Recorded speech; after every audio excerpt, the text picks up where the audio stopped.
Do not miss any of our cool videos. Subscribe to our channel for latest updates. Click on the bell icon now. Do you know how to make a local speech recognition system? Or do you know how to make a magic wand where you can turn your gestures into drawings in the computer? Or do you know how to make a simple person detection system? Now, if you're from a technical background, all this might sound super easy to you, but do you know how to do it on a low-cost microcontroller like the Arduino without an active internet connection? Probably not. To find out how, let's get into it.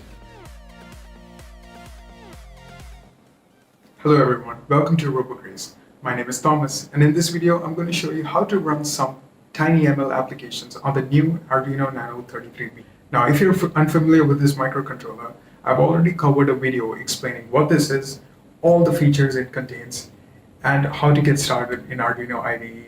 But in short, if you really want to get started with these applications of the Nano 33 BLE, make sure you have the Nano 33 BLE board installed in your IDE and the TinyML library from the library manager in the Arduino.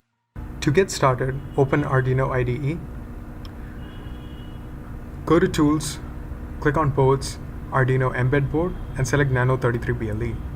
If you haven't installed it, please refer to our previous guide.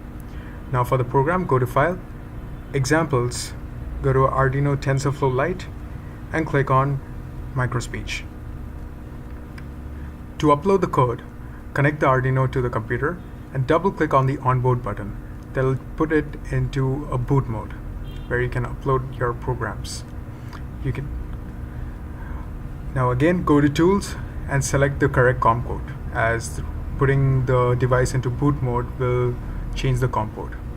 Once done, click on Upload. Since this is a machine learning program, the compilation can take quite a while, so you can sit back and relax.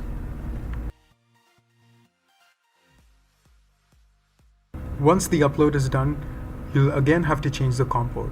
So go to Tools and select the correct COM port. Once done, you can open your serial monitor and you will see the device output.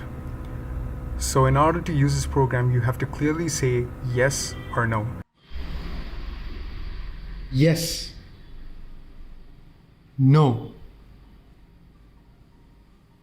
No. Yes.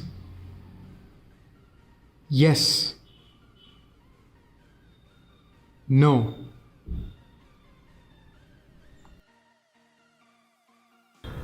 To upload the next code, you'll have to go to Tools, Library Manager, and search for Harvard. There's a Harvard TinyML library, and we will be using that for the next two experiments. Since I already have it installed, it shows installed and the install button is grayed out. But once you install it, go to File, Examples, look for Harvard TinyML, and click on Magic Wand.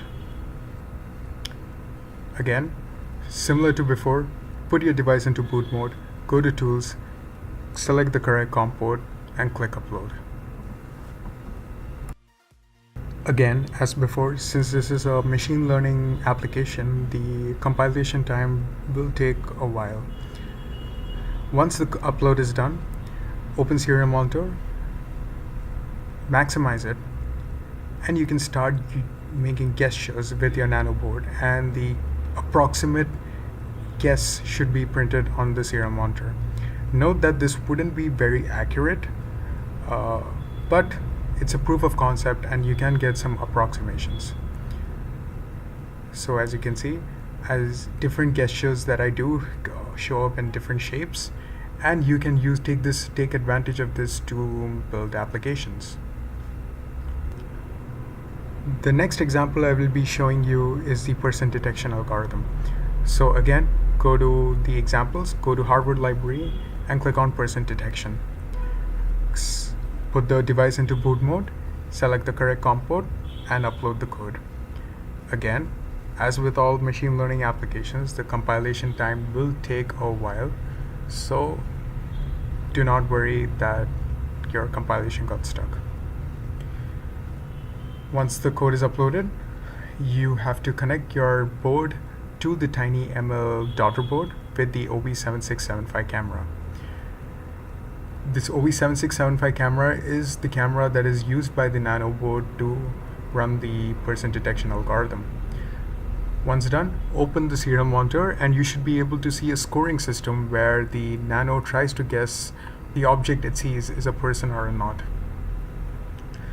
If it is indeed a person, the person detected score will go high and the no person detected score will go negative. And if it doesn't detect a person, it'll be vice versa. So here you can see that I pointed the Nano to my face, and you can start seeing that the LED turns green. That indicates that it detected a person. So in this video, I've only shown you how to get started with these features on the Nano 33, but the possibilities on what these features can be built up to is pretty much endless. For example, you can use a microphone local speech recognition system to make a simple home automation device where you can control all your appliances via software. The advantage of going this route is that none of your voice data is being sent to a server, so you completely maintain your data privacy while having the benefits of having a very highly automated systems. You can use your magic wand for basic gesture recognitions, where you can program your Arduino Nano to recognize a particular gestures to activate something. And of course, person detection system, where the possibilities of its applications are pretty much limitless. You can implement it easily on a gate system where to count the number of people entering a particular room. And I'm sure you'll be able to come up with some application that would be best suited for you and take advantage of the Nano 33 BLE and its machine learning capabilities. In the next few videos, I'll be going a little more basic and show you how to take advantage of the onboard sensors and how to write code for it. So make sure you're subscribed, click the bell icon so you won't miss the upcoming videos. And my name is Thomas. Thank you for watching and see you in the next one.